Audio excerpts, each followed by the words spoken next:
La niebla matinal envolvía el antiguo monasterio de Santa María dei Martiri, situado a las afueras de Merano. Las paredes de piedra gris, cubiertas de hiedra, se alzaban entre la pálida bruma, dando al edificio un aspecto fantasmal. El padre Antonio Ferretti estaba de pie ante el altar, terminando la misa anual en memoria de los difuntos. Su voz, normalmente firme y segura, sonaba ahora apagada, con un ligero temblor. Tras completar la oración por las almas de las 5 monjas desaparecidas hacía 31 años, se santiguó. Los pocos feligreses presentes, en su mayoría ancianos, respondieron al unísono, amén. Habían pasado 31 años desde el día en que las 5 monjas desaparecieron sin dejar rastro del monasterio.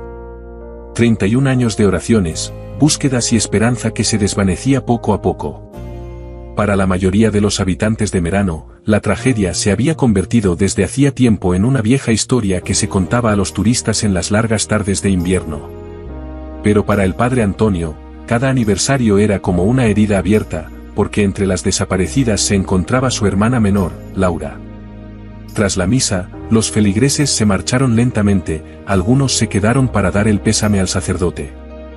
Las frases tradicionales, repetidas año tras año, habían perdido hacía tiempo su sinceridad y se habían convertido en un simple ritual de cortesía. Antonio asintió y les dio las gracias, repitiendo las mismas respuestas por costumbre. En días como este, los recuerdos volvían con especial fuerza, junto con las dudas que ocultaba cuidadosamente a sus feligreses. ¿Cómo podía Dios permitir tanto sufrimiento? ¿Por qué no había habido ninguna señal, ningún indicio sobre el destino de las hermanas desaparecidas? Recordaba a Laura de niña, con los ojos brillantes y una voz suave que podía conmover hasta los hombres más duros. Cantaba en el coro de la iglesia desde pequeña, cuando a los 18 años anunció que quería tomar los hábitos, nadie se sorprendió.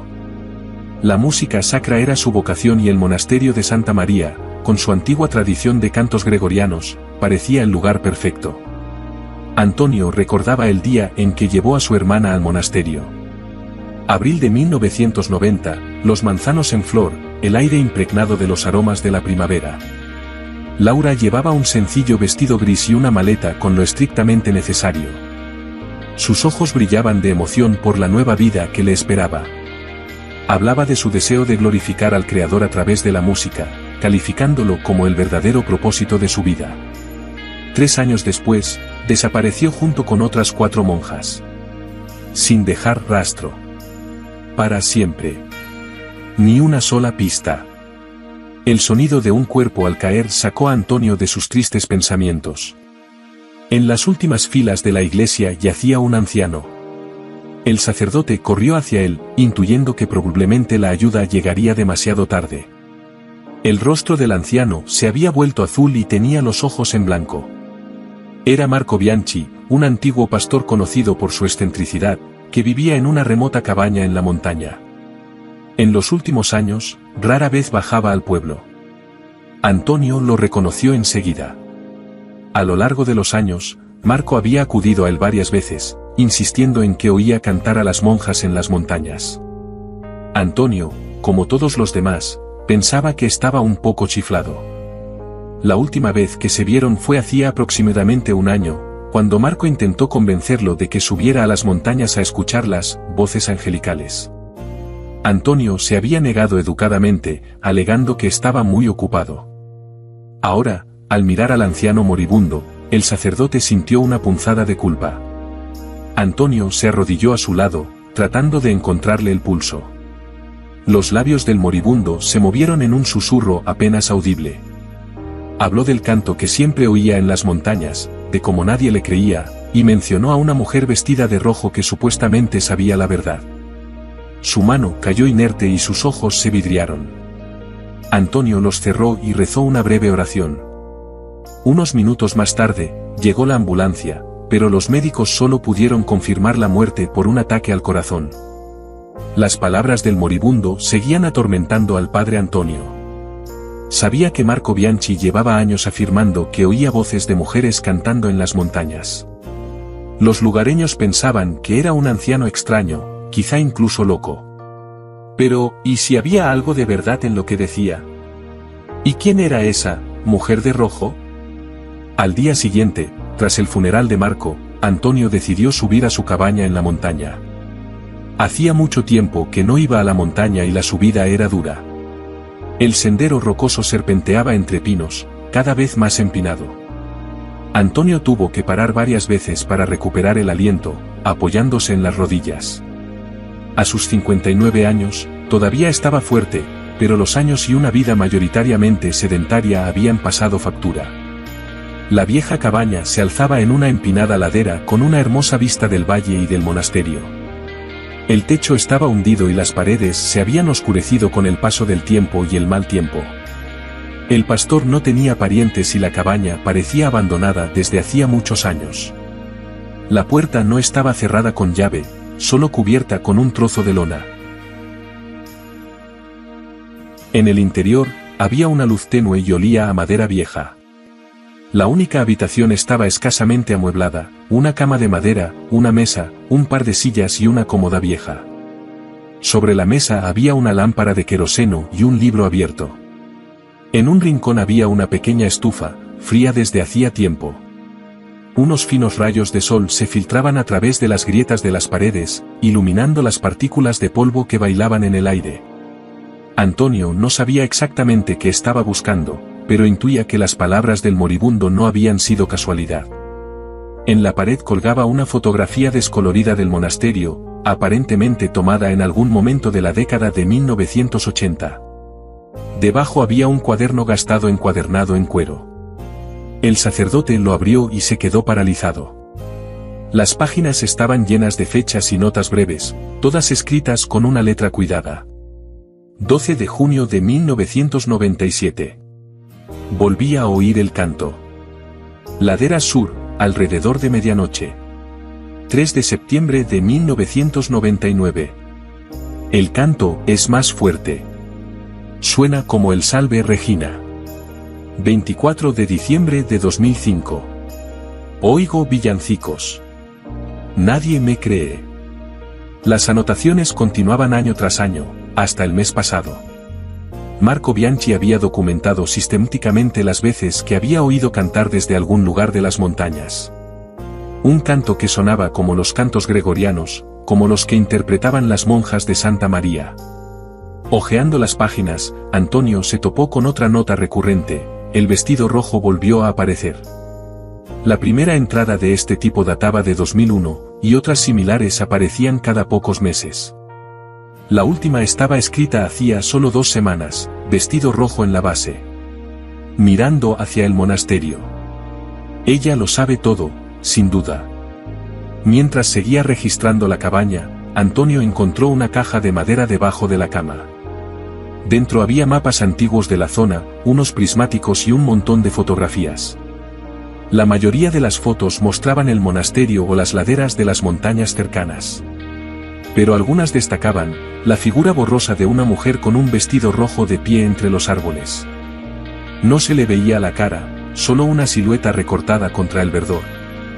Al salir de la cabaña, Antonio oyó un débil gemido. De la esquina de la casa salió lentamente un viejo perro pastor. El pelaje blanco y negro de su cara se había vuelto gris hacía tiempo, tenía una oreja rota y la mirada de sus profundos ojos marrones parecía casi humana. De un collar de cuero gastado colgaba una placa de latón con el nombre, Bruno, grabado. «Hola, amigo», dijo Antonio en voz baja, extendiendo la mano con cuidado. «Tú debes de ser el perro de Marco». El perro le olisqueó los dedos con cautela y luego se acercó, dejando que Antonio le acariciara la cabeza. El sacerdote se dio cuenta de que el animal parecía muy hambriento. «¿Quién va a cuidar de ti ahora, murmuró, mirando a su alrededor. Cerca de la cabaña, Antonio encontró un cuenco con restos de comida y una vieja olla llena de agua. Cerca había una bolsa de comida para perros. Llenó el cuenco y observó con satisfacción cómo Bruno comía con avidez. «Es hora de que me vaya», dijo una vez que el perro hubo terminado. «Buena suerte». Pero cuando Antonio empezó a bajar por el sendero, Bruno lo siguió a cierta distancia. El sacerdote intentó varias veces que el perro se marchara, pero Bruno se mantuvo obstinadamente detrás de él, como si cumpliera un deseo tácito de su difunto amo. Decidiendo que el perro encontraría el camino a casa cuando volviera a tener hambre, Antonio se concentró en los objetos que había cogido de la cabaña del pastor. Sacó el montón de fotos del bolsillo. Bruno se abalanzó de repente y presionó el hocico contra las fotos, como si reconociera algo importante. Intrigado por la reacción del perro, Antonio miró más de cerca las fotos y le dio la vuelta a una. En el reverso estaba escrito, Giulia, 2018. Antonio esforzó su memoria. Giulia, el nombre le recordaba vagamente a alguien. Le vino a la mente un rostro, una mujer delgada, de mediana edad, con cabello castaño y mirada intensa. Giulia Rossi, la dueña de una boutique de moda en el centro de la ciudad. Se había mudado a Merano hacía unos 10 años, pero siempre se había mantenido muy reservada. Patrocinaba eventos de la ciudad, pero nunca aparecía en persona. Y sí, parecía tener predilección por la ropa roja. Antonio cogió el cuaderno y las fotos y volvió al pueblo. Bruno lo siguió todo el camino, como una sombra. El día estaba llegando a su fin y las calles estaban llenas de turistas que disfrutaban del cálido clima primaveral. Antonio se detuvo frente a la boutique llamada Giulia. «Espérame aquí», le dijo al perro, señalando un pequeño banco cerca de la entrada. Para su sorpresa, Bruno se sentó obedientemente, como si estuviera acostumbrado a esperar fuera de las tiendas mientras su dueño hacía las compras. Antonio pensó que Marco probablemente había venido a la ciudad a menudo con el perro. La boutique, Giulia, estaba situada en la calle principal, en un edificio histórico restaurado. Los escaparates brillaban, mostrando ropa de diseño a precios desorbitados. Dentro de la tienda, Antonio preguntó a una joven dependienta si podía hablar con la dueña. La chica le dijo que la señora Rossi rara vez iba a la tienda, pero le dio la dirección de su villa a las afueras de la ciudad. Añadió que la dueña valoraba mucho su privacidad y no le gustaban las visitas inesperadas. Tras recibir la dirección, Antonio salió a la calle. Bruno esperaba pacientemente en el mismo sitio. El cielo se había nublado, presagiando lluvia para la tarde. Dudó. ¿Realmente merecía la pena ir a la casa de un desconocido basándose en los extraños escritos de un pastor muerto? Parecía una locura. Pero el misterio sin resolver de la desaparición de su hermana lo había atormentado durante 31 años. Si había la más mínima posibilidad de descubrir la verdad, tenía que aprovecharla. Una vez tomada la decisión, el sacerdote se subió a su viejo Fiat. Para su sorpresa, Bruno saltó al asiento trasero antes de que pudiera cerrar la puerta. «No, no», dijo Antonio, tratando de empujar al perro hacia afuera. «No puedo llevarte conmigo». Pero Bruno se tumbó en el asiento, con las orejas gachas, dejando claro que no se iba a mover de allí. Tras varios intentos fallidos, Antonio se rindió. «Está bien. Puedes venir. Pero compórtate». La carretera salía de la ciudad y se adentraba en una zona montañosa bordeada de lujosas villas. La casa de Giulia Rossi resultó ser una estructura moderna de cristal y hormigón, claramente diseñada por un arquitecto de renombre. La casa estaba aislada, rodeada por una alta valla y un espeso seto. Antonio aparcó junto a la verja y pulsó el botón del videoportero. No hubo respuesta. Volvió a llamar, manteniendo pulsado el botón más tiempo. Seguía sin haber respuesta. Había empezado a llover y se estaba convirtiendo en un aguacero. Antonio estaba a punto de marcharse cuando notó un movimiento detrás de la verja. Un elegante jaguar negro se detenía frente a la casa. La verja automática se abrió y el coche entró lentamente. Antonio tomó una decisión en una fracción de segundo. Atravesó rápidamente la verja antes de que se cerrara, con Bruno deslizándose silenciosamente detrás de él como una sombra. Una mujer salió del coche con un elegante abrigo rojo. Cuando vio al sacerdote, se quedó paralizada, con una mezcla de sorpresa y recelo en el rostro. Pero cuando sus ojos se posaron en el perro, se abrieron de par en par al reconocerlo. «¿Bruno?», dijo. «¿Cómo es posible? ¿Conoce a este perro?», preguntó Antonio, sorprendido por su reacción. Giulia se recompuso rápidamente y su expresión se volvió hermética. Quizá vi uno parecido. En las montañas. Con un pastor, respondió fríamente. ¿Qué quieres? ¿Cómo has entrado en mi propiedad? Antonio le explicó el motivo de su visita, mencionando a Marco Bianchi y sus notas. Decidió no mencionar a la mujer de rojo, ya que se había dado cuenta de lo tensa que se había puesto al oír hablar del pastor. Tras una larga pausa, Giulia le dejó entrar a regañadientes, solo porque la lluvia arreciaba. El interior de la casa era tan moderno como el exterior.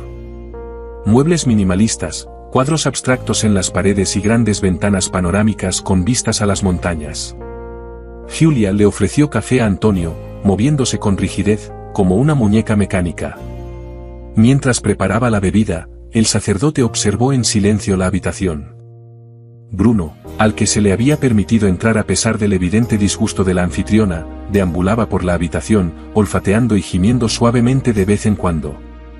Su comportamiento parecía extraño, como si estuviera buscando algo, o a alguien, familiar. A través de la ventana panorámica, Antonio vio un coche oscuro aparcado en una colina frente a la villa. Los faros estaban apagados y era difícil saber si había alguien dentro. Una extraña sensación de inquietud se hizo más fuerte. La atención del sacerdote se centró en una fotografía enmarcada en plata, una joven Giulia rodeada de un grupo de chicas, todas con togas y birretes. Al darse cuenta de su interés, la anfitriona le explicó a regañadientes que la foto había sido tomada en la Universidad de Bolonia en 1985, donde ella había estudiado historia del arte. Respondió a todas las preguntas de Antonio sobre las monjas desaparecidas con respuestas breves y evasivas, evitando el contacto visual. No tengo nada que decirte al respecto, espetó finalmente en respuesta a otra pregunta. Cuando ocurrió, ni siquiera vivía en Merano. Antonio estaba convencido de que ella ocultaba algo. Durante la conversación, su mirada se posó en una pequeña acuarela colgada en la pared, el monasterio de Santa María, representado desde un ángulo poco habitual que solo se podía ver desde un punto concreto de las montañas. El estilo le resultaba familiar, muy similar al de la hermana Elisa, una de las monjas desaparecidas, conocida por su talento artístico y por pintar paisajes para las postales del monasterio.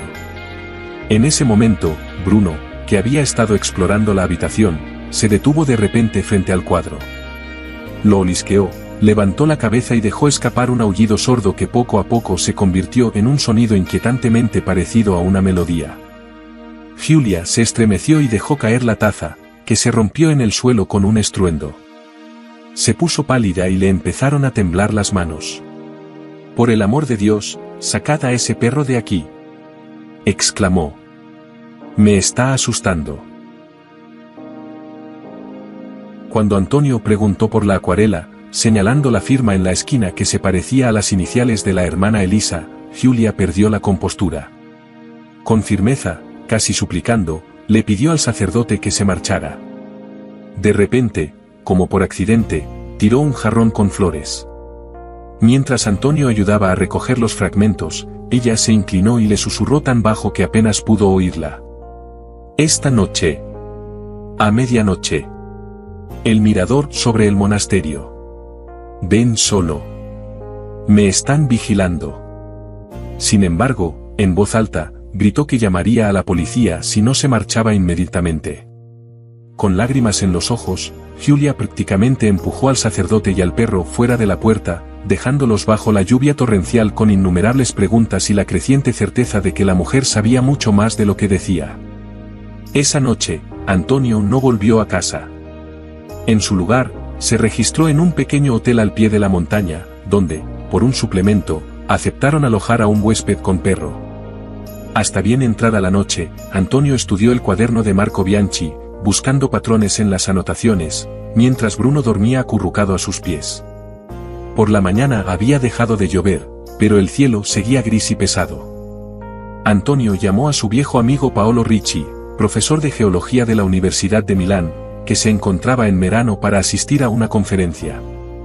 Tras explicarle la situación, el sacerdote convenció a su amigo para que le ayudara a investigar la ladera de la montaña donde, según las notas de Marco, se había oído cantar con más frecuencia. Paolo se mostró reacio al principio, calificándolo todo de fantasía y pérdida de tiempo. Pero cuando Antonio mencionó la repentina muerte de Marco y el comportamiento tenso de Giulia Rossi, el geólogo accedió a regañadientes. «Solo lo hago porque tú me ayudaste cuando nadie creía en mi teoría del agua subterránea», dijo Paolo. «Pero no esperes que encontremos nada después de 30 años». Al ver a Bruno, Paolo arqueó una ceja. «No sabía que tenías un perro». «Es una larga historia», respondió Antonio. «Era de Marco Bianchi. Y ya sabes, la gente del pueblo decía que Marco había servido en el ejército como adiestrador de perros en su juventud, entrenaba perros de búsqueda y rescate. Pasó años enseñando a sus perros a encontrar personas y rastrear sonidos en las montañas. Eso podría explicar el extraño comportamiento y la increíble sensibilidad de Bruno».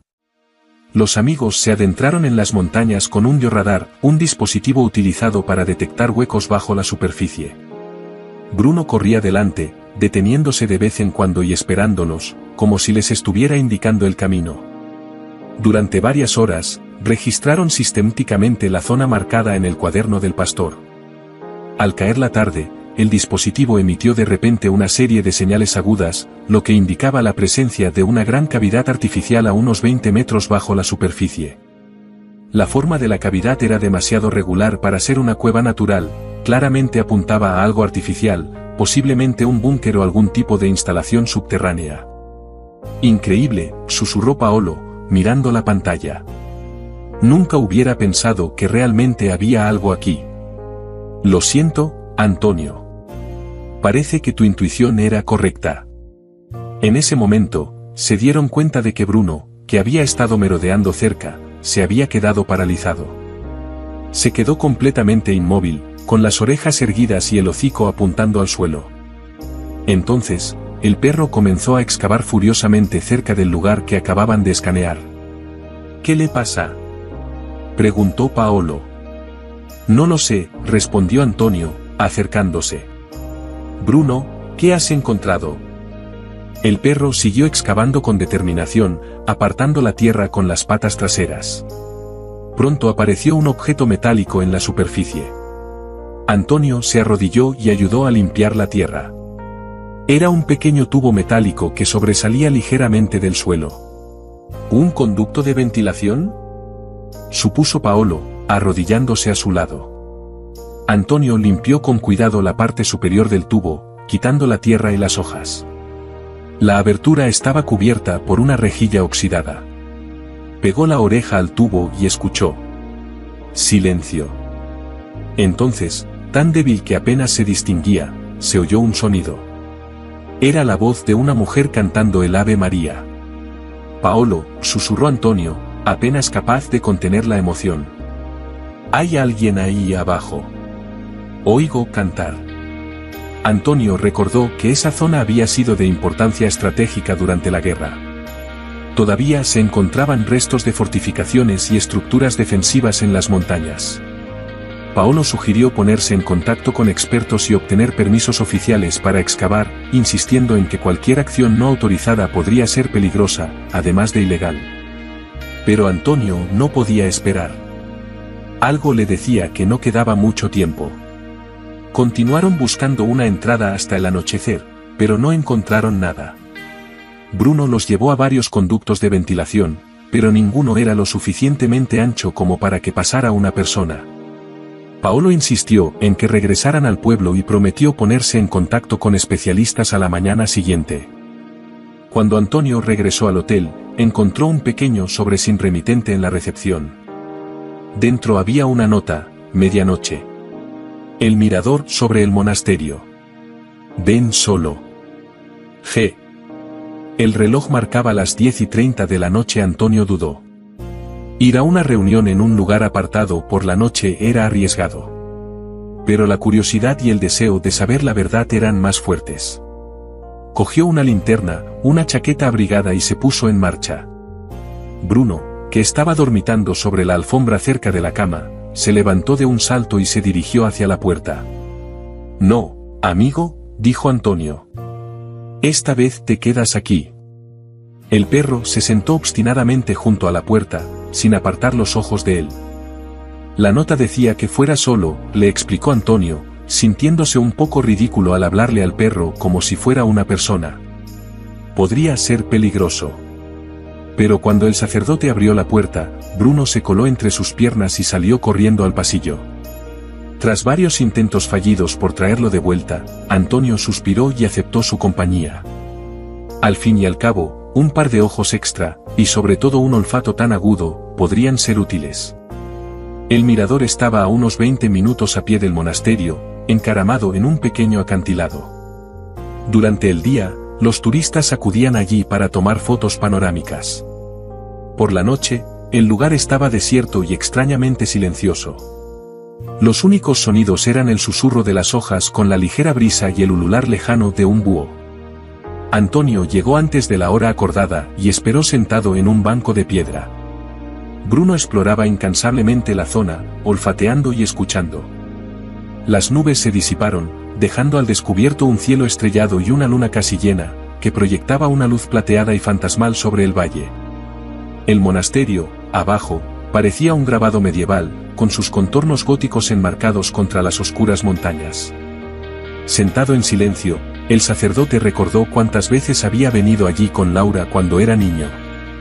Ella siempre decía que, si se escuchaba con atención, se podía oír a los ángeles cantar desde el monasterio. En aquel entonces, él pensaba que era solo una fantasía infantil. De repente, Bruno se puso en alerta. Aguzó las orejas, se le erizó el pelo del cuello y un gruñido sordo retumbó en su garganta. Antonio miró a su alrededor e instintivamente puso la mano sobre la cabeza del perro para calmarlo. Exactamente a medianoche, oyó el sonido de pasos que se acercaban. De entre las sombras de los árboles emergió una figura femenina envuelta en una capa oscura con capucha. Era Giulia Rossi. A la luz de la luna, su rostro parecía más viejo que durante el día. Las profundas ojeras y las arrugas en las comisuras de los labios delataban una gran tensión interior. «Gracias por venir», dijo Giulia en voz baja, mirando a su alrededor con nerviosismo. Su mirada se posó en Bruno. «Te pedí que vinieras solo». «No quiso quedarse en el hotel», respondió Antonio. «Es el perro de Marco Bianchi. Muy testarudo». «Sé de quién es el perro», dijo Giulia con brusquedad. «Y sé lo inteligente que es». Por eso, se interrumpió. «No importa. No tenemos mucho tiempo». No podía hablar en casa, continuó, mirando constantemente por encima del hombro. «No es seguro. Me vigilan». «Pareces una mujer asustada», observó Antonio. «¿Quién te sigue? ¿Y qué tiene que ver todo esto con mi hermana y las otras monjas?» Giulia lo miró durante un largo rato, como si estuviera decidiendo si decir algo. Antonio rompió el silencio. «He visto el cuadro que tienes en la pared.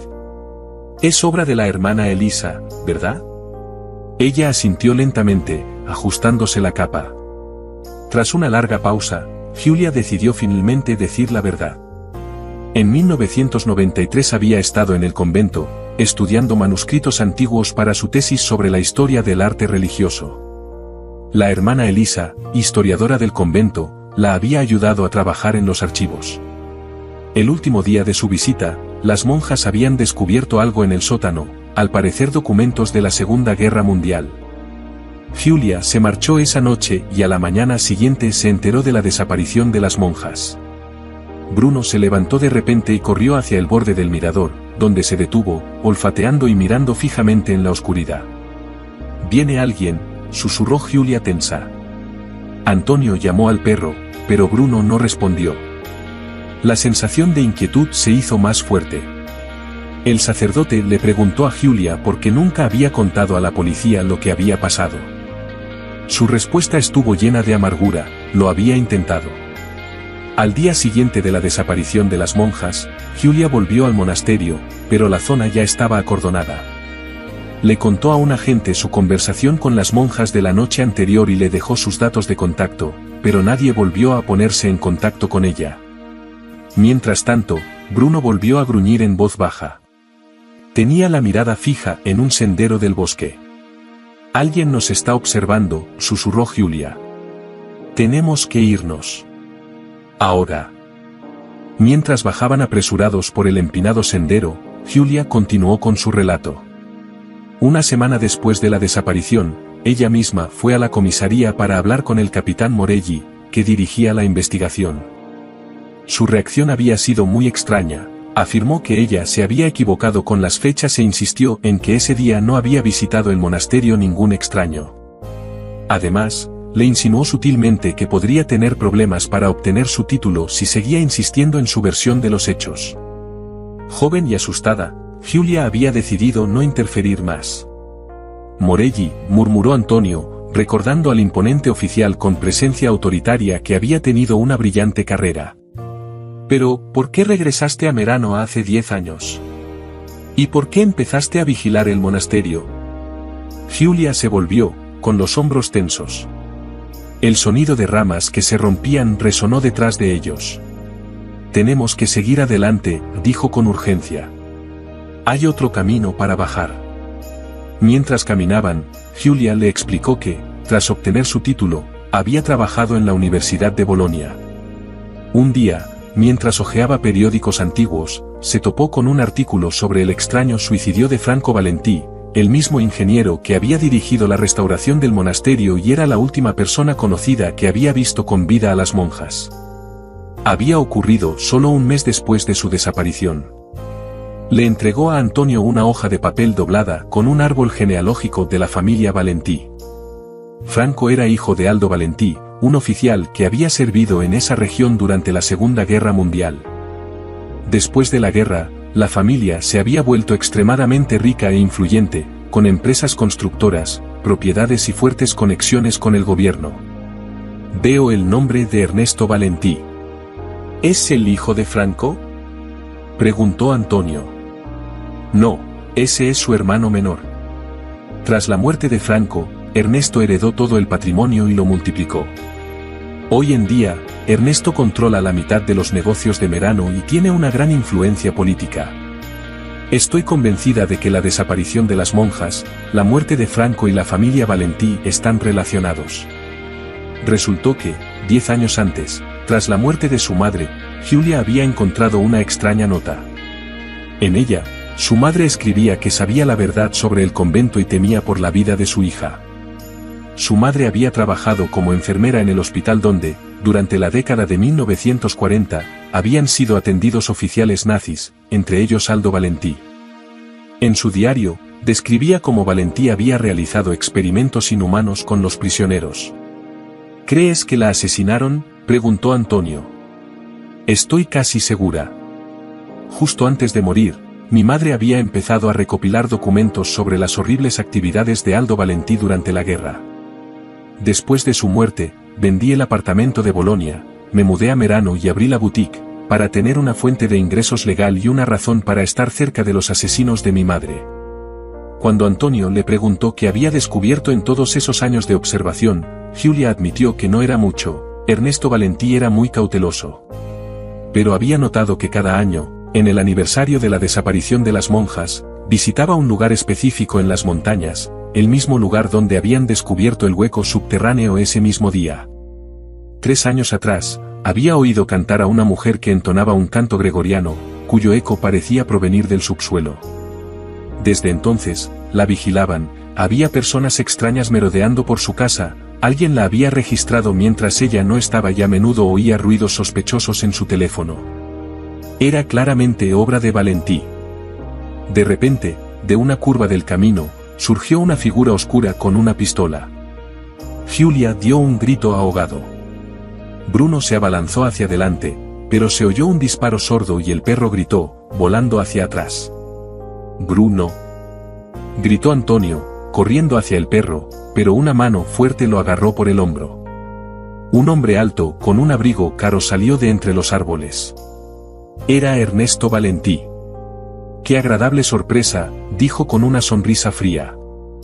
Un cura, un periodista y el perro del viejo loco. Como en una novela policíaca. A una señal de Valentí, sus guardias los obligaron a ambos a arrodillarse. El hombre rico se puso lentamente un par de guantes caros. «Ahora podemos hablar como personas civilizadas». A punta de pistola, Valentí exigió a Giulia que explicara por qué había decidido revelar ahora todo lo que había descubierto.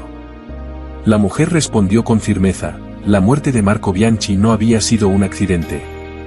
Había visto el coche de Ernesto cerca de la cabaña de Marco la noche antes de que muriera en la iglesia.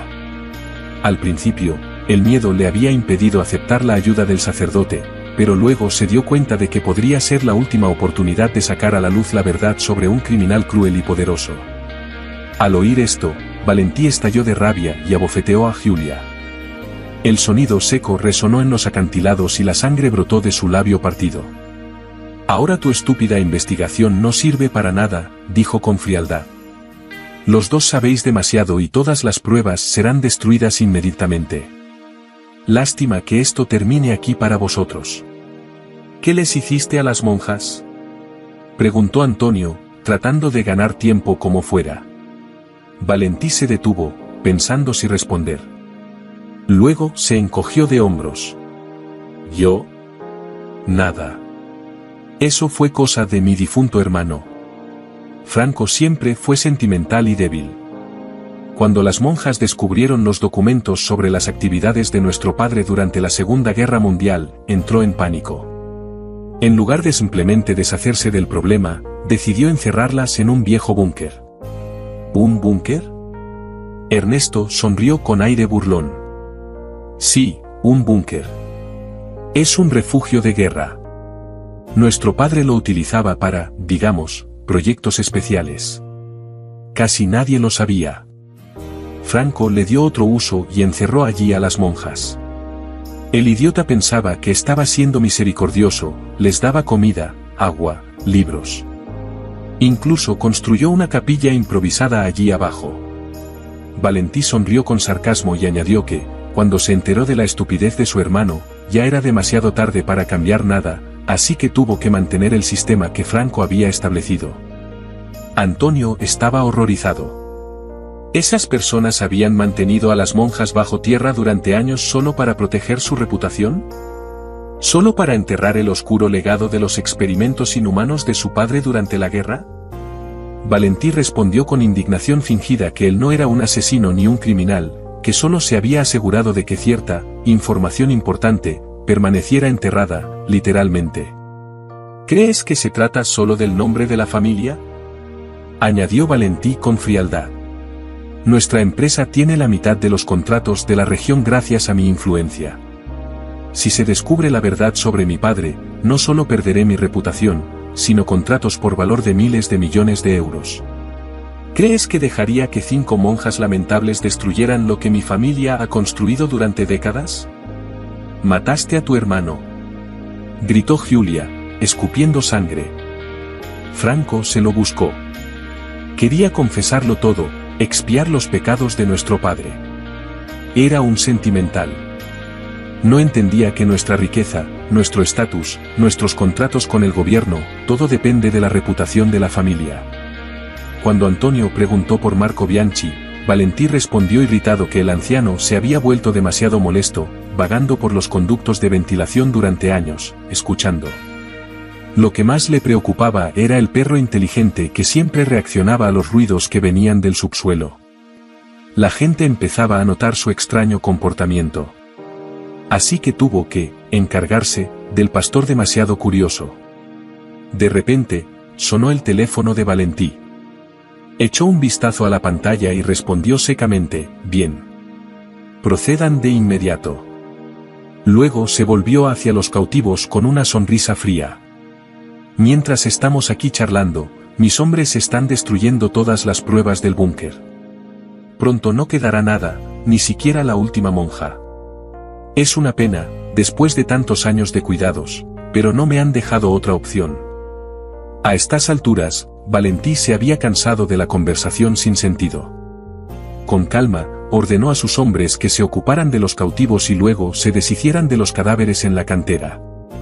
Les dijo que también acabaran con el perro. Valentí se daba la vuelta para marcharse cuando oyó un débil gemido detrás de él. Para sorpresa de todos, Bruno, a pesar de sus heridas, se levantaba con dificultad. Sangrando por un costado, el perro cojeaba hacia el guardia que sostenía la pistola. «Dispara a ese animal», espetó Valentí irritado. El guardia levantó el arma, distraído por un instante. Eso fue todo lo que hizo falta. Antonio se abalanzó sobre él y lo empujó con todas sus fuerzas. El hombre cayó y soltó el arma. En ese mismo momento, Giulia arañó la cara del segundo guardia, que gritó y la soltó. «¡Corred!», gritó Antonio, agarrando al herido Bruno. Se deslizaron por una pendiente empinada hacia la espesa maleza mientras los disparos y las maldiciones de Valentí resonaban desde arriba.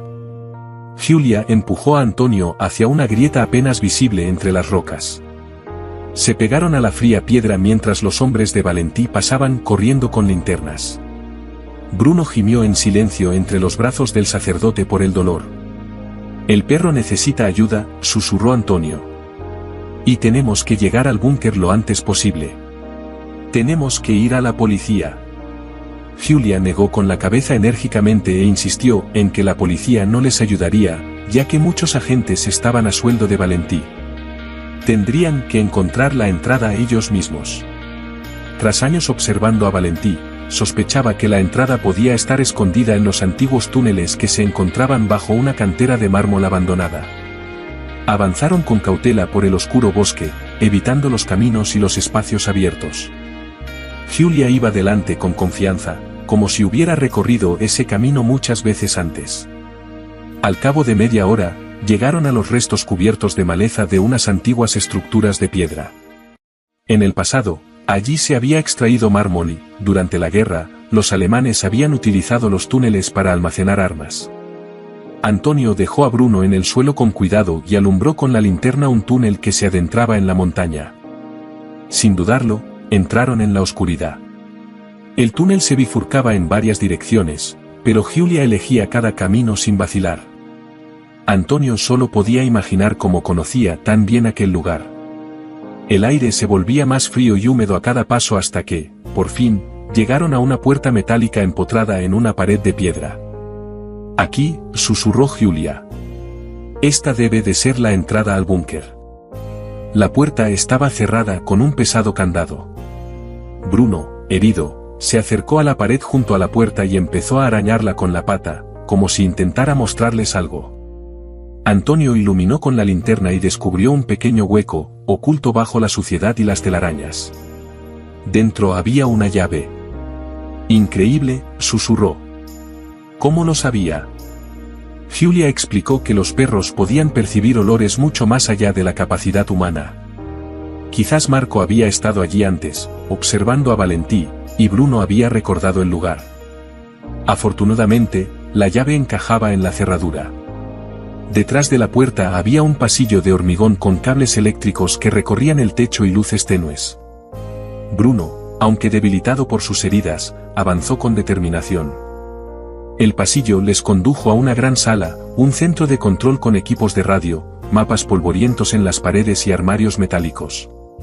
Pero la sala no se parecía del todo a un búnker militar estándar. Una de las paredes estaba decorada con murales religiosos primitivos, y en una esquina, había un altar improvisado hecho con cajas y tablones, cubierto con una tela descolorida, un crucifijo y velas quemadas. «Lo hicieron ellas», susurró Giulia. «Las monjas». Antonio asintió en silencio. Lo sentía, su hermana había estado allí. Sus manos habían tocado esas paredes, ese altar. De repente, Bruno aguzó el oído y soltó un aullido ahogado, y luego corrió por uno de los pasillos laterales. Los siguieron y pronto llegaron a otra puerta. Desde detrás se oían sonidos débiles, un susurro, un golpe suave, y lo más sorprendente, una canción apenas audible. Una voz de mujer cantaba el Ave María. El corazón de Antonio se detuvo. Reconocería esa voz en cualquier parte. «Laura», susurró, acercándose a la puerta. «Laura, ¿estás ahí?». La canción se detuvo abruptamente. Tras un momento de silencio, oyeron pasos lentos y arrastrados. «¿Quién está ahí?», preguntó una voz débil e insegura. «Laura, soy yo, Antonio. Tu hermano. He venido a por ti». Se oyó un jadeo ahogado, seguido del sonido de alguien cayendo de rodillas.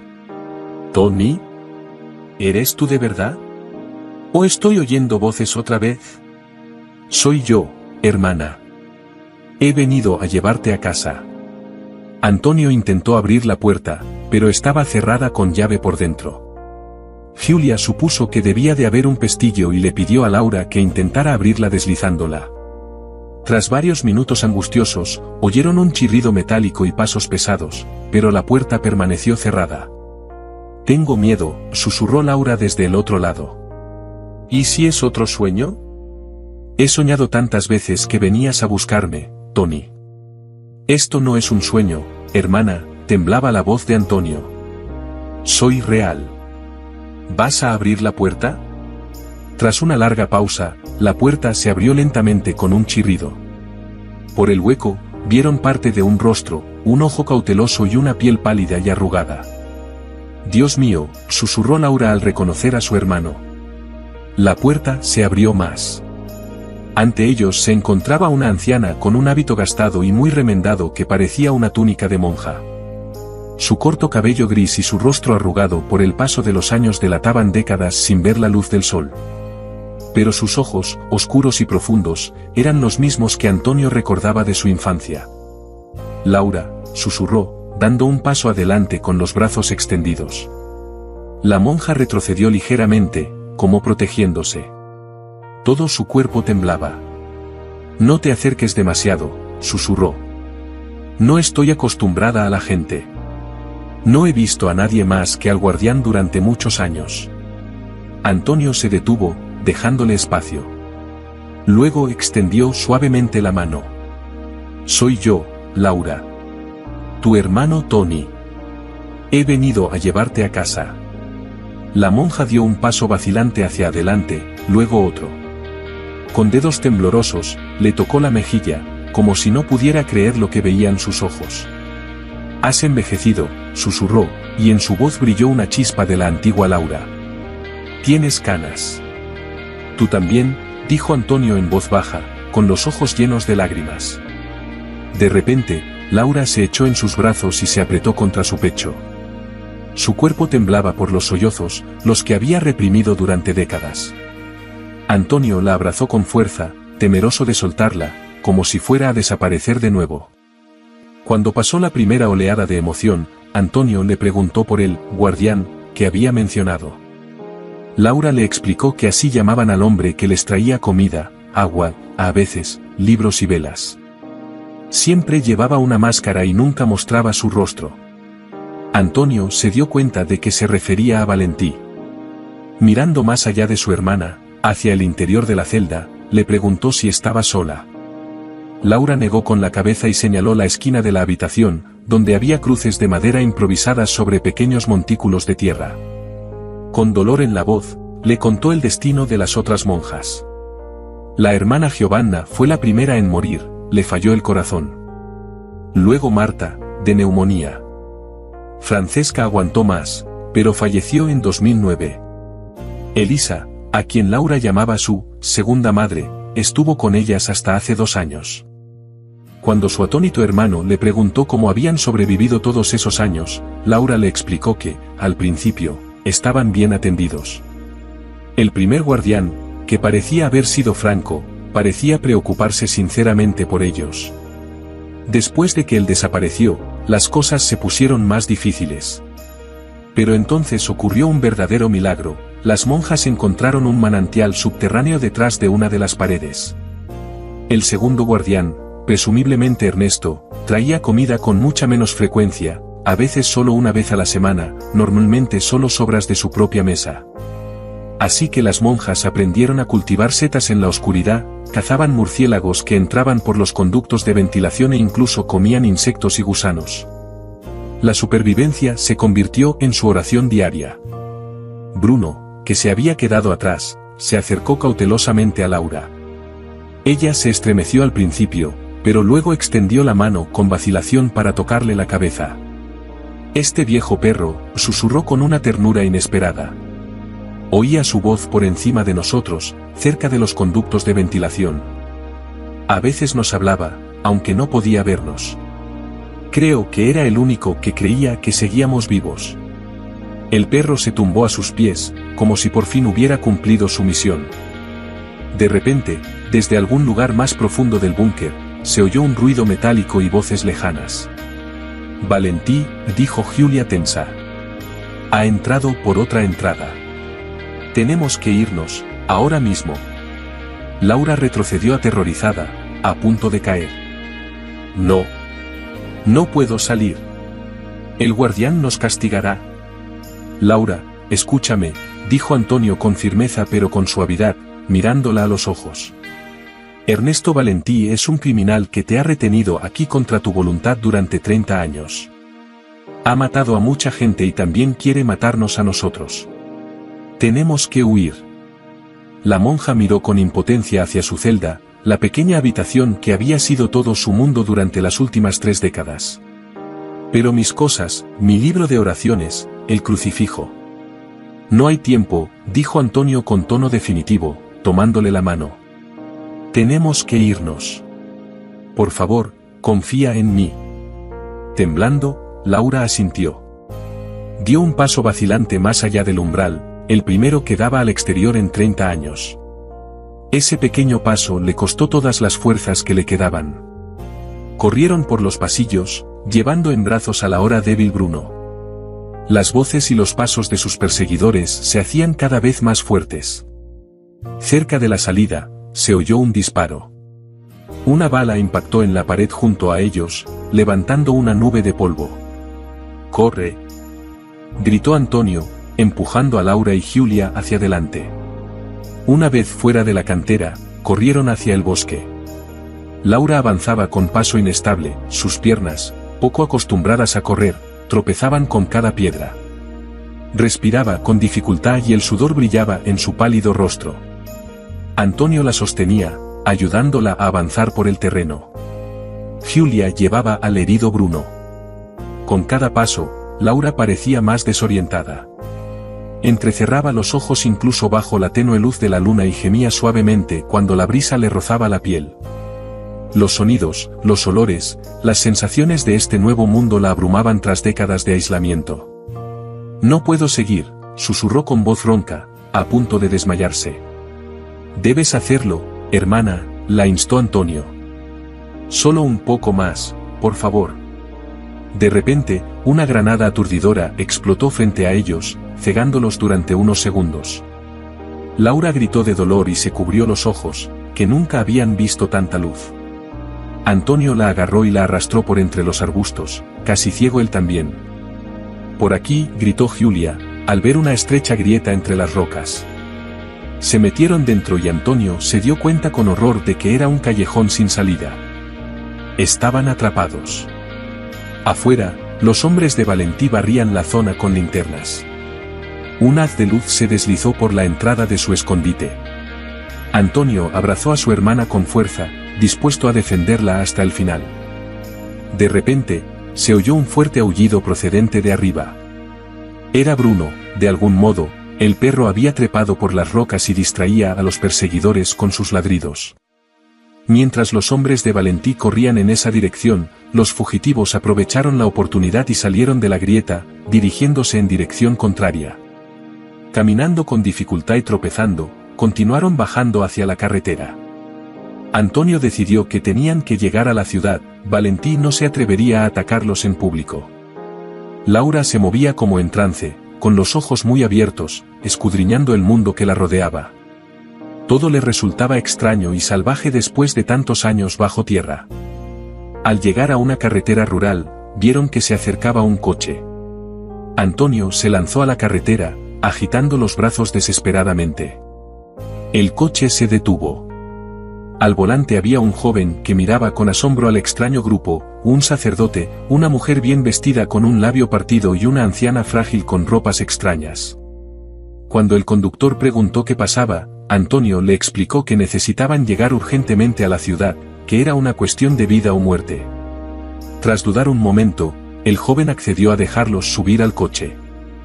Laura se quedó paralizada al ver el moderno coche, atónita por su aspecto. Antonio la ayudó a entrar en el asiento y le abrochó el cinturón de seguridad. Cuando el coche empezó a moverse, entró en pánico y se agarró al asiento. Nunca había experimentado una velocidad semejante. El salpicadero, el rugido del motor, las luces intermitentes. Todo ello asustaba y abrumaba a la monja. Demasiada luz, susurró, cerrando los ojos. Demasiado. Tony, me duele. Antonio pidió al conductor que bajara las luces interiores, explicando que su hermana había estado muy enferma y que tenía los ojos muy sensibles. Una vez en la ciudad, se dirigieron directamente a la sede regional de los Carabinieri. Antonio sabía que la policía local probablemente estaba bajo la influencia de Valentí, pero las fuerzas del orden nacionales respondían directamente a Roma. Al principio, fueron recibidos con escepticismo.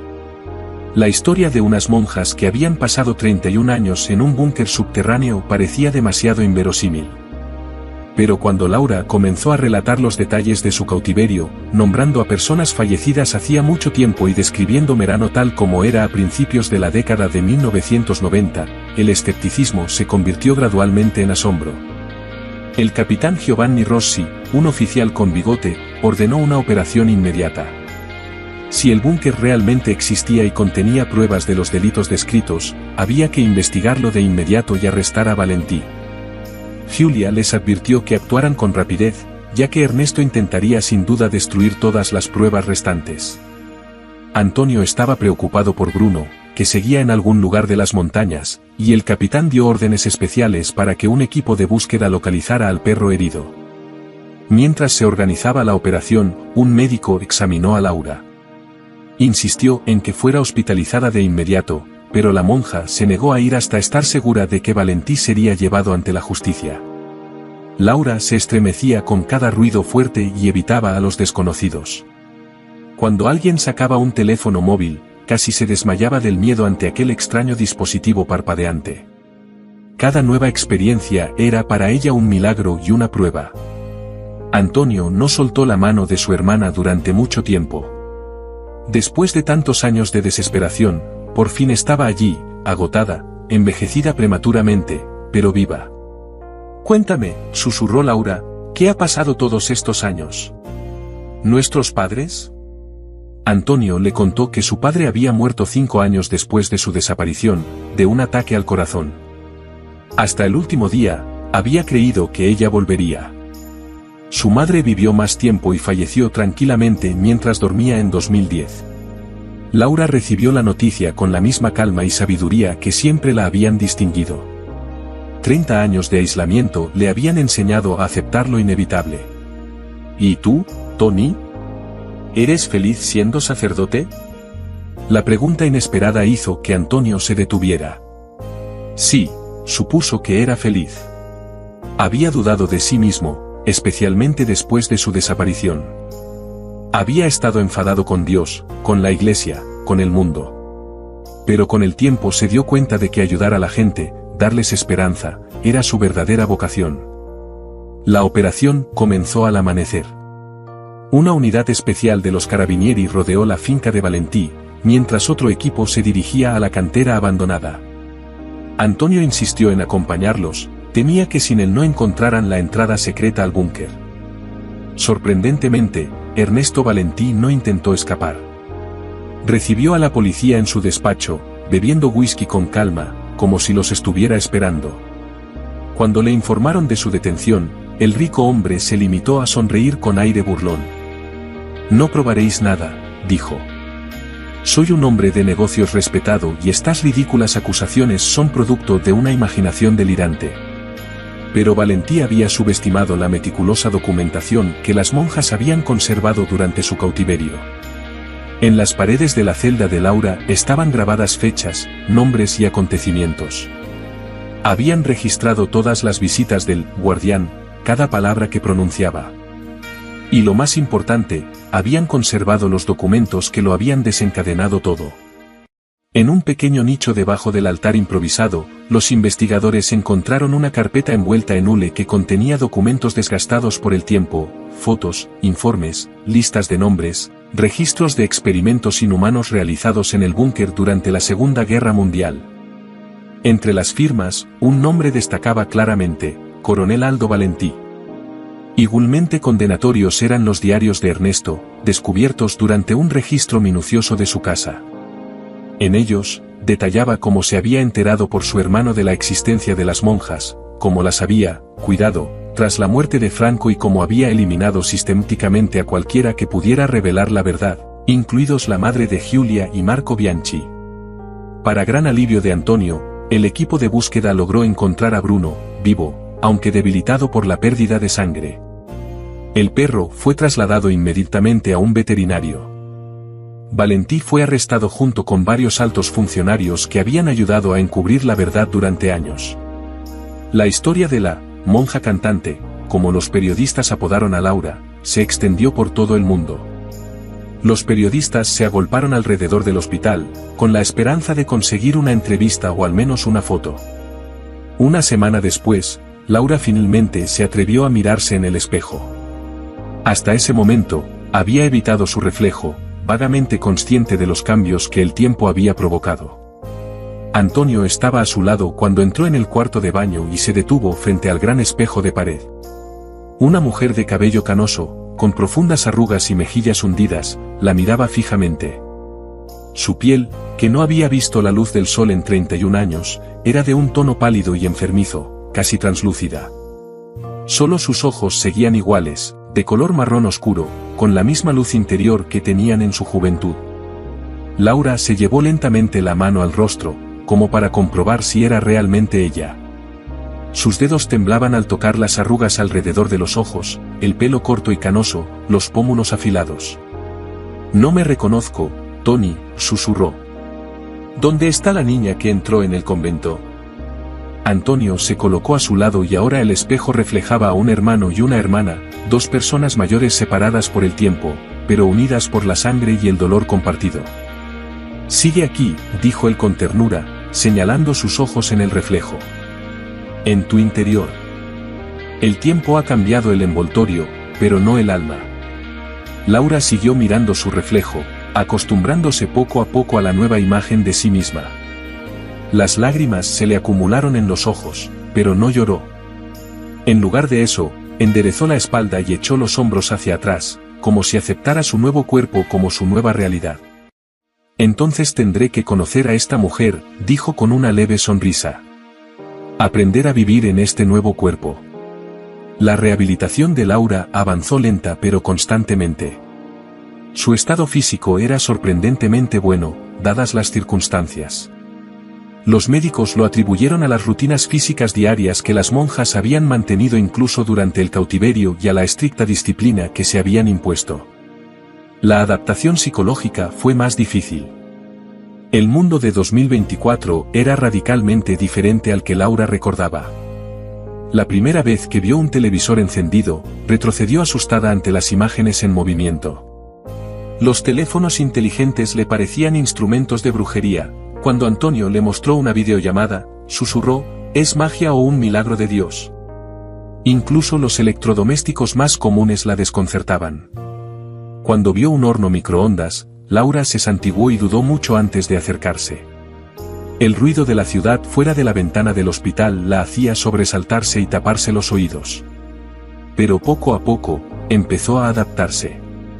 La monja demostró una increíble capacidad de adaptación, acercándose a las nuevas tecnologías y costumbres con curiosidad infantil, cosas que otros daban por sentadas. Giulia Rossi se convirtió en una visitante habitual de la habitación de Laura en el hospital. Entre las dos mujeres se creó un vínculo especial.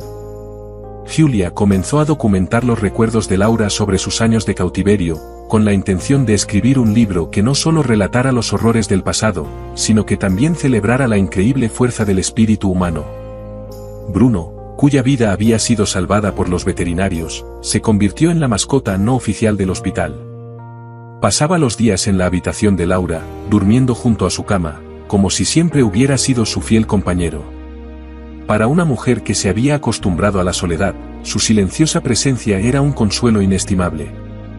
La primavera siguiente, cuando Laura recuperó las fuerzas, Antonio la llevó a las montañas, al monasterio de Santa María dei Martiri. El edificio tenía un aspecto diferente. Después de que se conociera la historia de las monjas, la iglesia había destinado fondos para su restauración completa. Ahora, nuevas monjas continuaban con la tradición de los cantos sacros. El hermano y la hermana se sentaron en el mismo mirador donde, casi un año antes, Giulia le había revelado la verdad a Antonio. Abajo, el monasterio brillaba con las paredes recién pintadas y un nuevo techo de tejas rojas. Todo ha cambiado, dijo Laura en voz baja, contemplando el valle. Y, sin embargo, todo sigue igual. ¿Qué vas a hacer ahora?, preguntó Antonio. Laura sonrió, su sonrisa se volvía cada día más natural. Voy a vivir, Tony. Simplemente vivir. Eso es suficiente.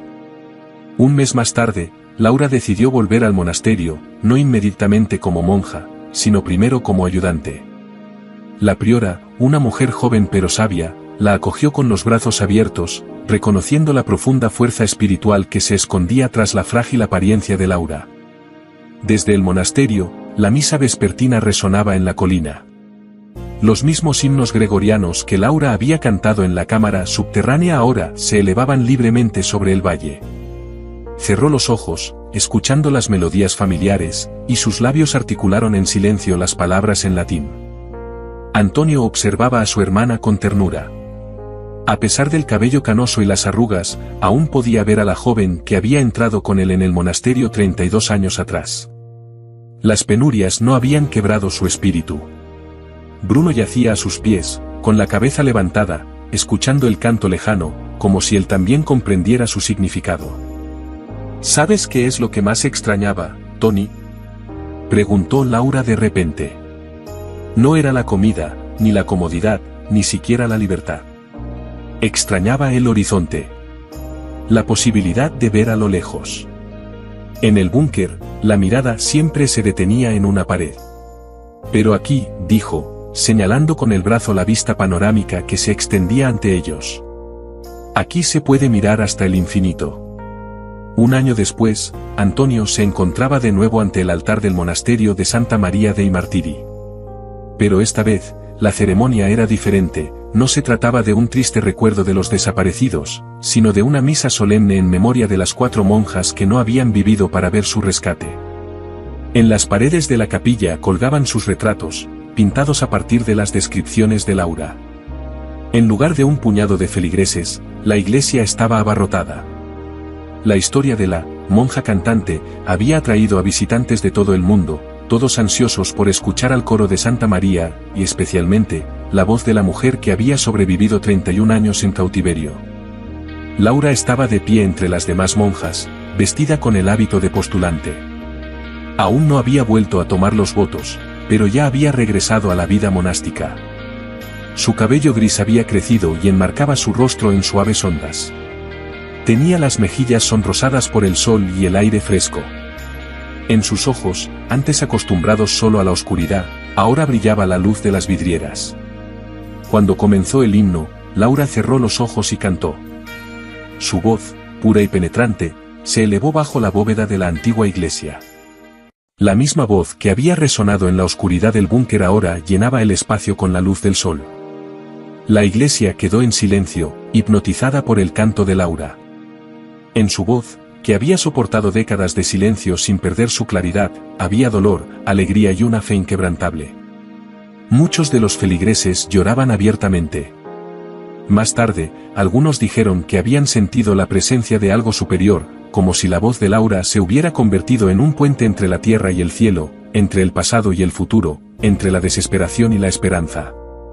A los pies de Laura, como siempre, yacía Bruno, con la cabeza apoyada en las patas, escuchando con una expresión de paz absoluta. Al observar a su hermana, Antonio recordó aquel día, hacía un año, cuando Marco Bianchi había muerto en aquella misma iglesia, susurrando sobre una mujer vestida de rojo que cantaba en las montañas. El círculo se había cerrado. De la oscuridad a la luz, del cautiverio a la libertad, de la desesperación a la esperanza. La melodía que cantaba Laura era la misma que Antonio había oído en el búnker. Ave María, un himno a la mujer que se había convertido en símbolo de esperanza y consuelo para generaciones de creyentes. El mismo himno que había ayudado a su hermana a sobrevivir en la oscuridad. Después del servicio, cuando la multitud se había dispersado, Laura se acercó a su hermano. Vuelves a cantar en el coro, dijo él, sonriendo. Como antes. Como antes, repitió ella, pero diferente. Ahora canto no solo para Dios, sino para ellas. Miró los retratos de sus compañeras. Para que no sean olvidadas. Juntos, salieron al patio soleado del monasterio. Bruno corrió delante, moviendo la cola. La vida bullía a su alrededor, los turistas tomaban fotos del monasterio, las monjas se preparaban para sus clases de la tarde y el viento susurraba entre los árboles. Laura se detuvo, cerró los ojos y volvió el rostro hacia el sol. Su mano se aferraba con fuerza a la de su hermano, igual que en aquellos primeros días de libertad, cuando el mundo aún le parecía abrumador e incomprensible. Un año después, el miedo había empezado a desaparecer. Todavía se sobresaltaba con los ruidos fuertes y evitaba las multitudes, pero cada día conseguía pequeñas victorias. Ayer había llamado por primera vez a Antonio ella sola. Hace una semana se había atrevido a dar un pequeño paseo por el monasterio sin compañía. Sobre ellos se extendía el cielo azul infinito. A lo lejos se alzaban las montañas, las mismas en cuyas profundidades Laura había pasado más de la mitad de su vida. Pero ahora ya no eran una prisión, solo parte del paisaje que enmarcaba su nueva vida. A veces todavía siento que estoy allí abajo, confesó Laura en voz baja, mirando la cordillera. Como si todo esto fuera solo un sueño que estoy teniendo en la oscuridad. Que voy a despertar y no habrá más que paredes y silencio otra vez. Esto no es un sueño, respondió Antonio con suavidad. Y aunque lo parezca, recuerda, siempre hay una salida de la oscuridad. Laura asintió y dio un paso adelante, sin seguir sujetando la mano de su hermano. Caminó despacio, pero con confianza, como alguien que sabe que el camino por delante es largo, pero que lo más difícil ya ha pasado. Y cada día, al amanecer y al atardecer, sobre el valle de Merano, aún se oía la voz de la monja cantante, cuya fe y resistencia habían vencido a la oscuridad y al olvido.